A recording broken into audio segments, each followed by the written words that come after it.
made to find once I stopped smoking that my favorite thing to do is to sit around for hours watching children's programming.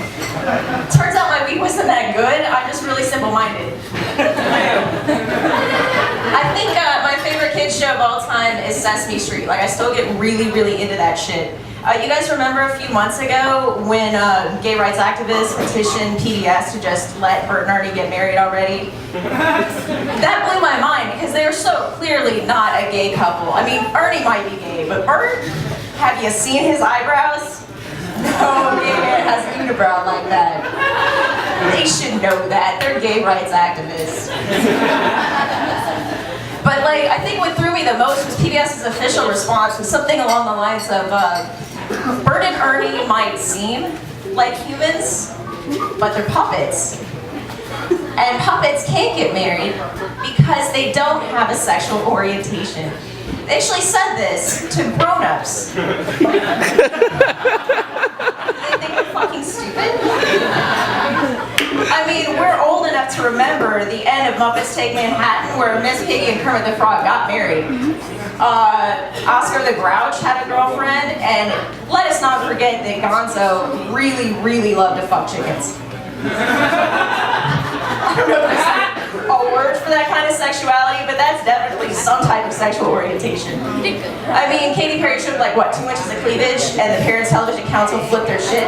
Meanwhile, Gonzo's been banging away to that chicken coop for like 30 years, and nobody's had a problem.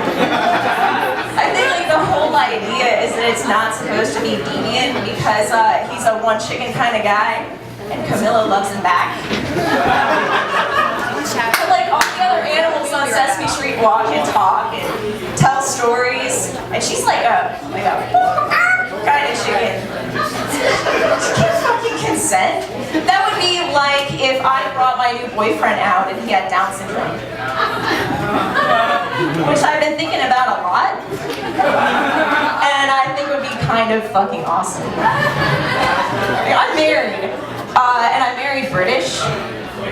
But I think I should have held out for retarded. Now hear me out. Okay, think about it. If we went to, say, I don't know, we took a trip to Disney World, right? We would get to pre-board on the flight. We would get to cut in line for all the rides. While we were waiting, he would dance with me, which my husband would never do. And sure, I would have to cut his hot dog up into little pieces for him every night. But on the plus side, when he got that twinkle in his eye, I could tell him that anything was sex, and he would totally believe me. I look like a hero. He'd think he was getting laid every night. It's a win-win situation. And if I was in the mood, you know, he's got that big, thick tongue, so. So now that I'm sober, I have all this kind of energy, and I have nowhere to put it. I learned something. I learned that policemen really hate it when you jump in their squad car and go, all right guys, let's fight crime! But you know who fucking loves it? Garbage men. Some fun facts about garbage men in case you didn't know. 1, they carry a shocking amount of firearms. 2, they shoot first, ask absolutely no questions. 3, man, they are totally gay for street justice and crystal meth. All right, guys, I think that's my time. Y'all have a great night.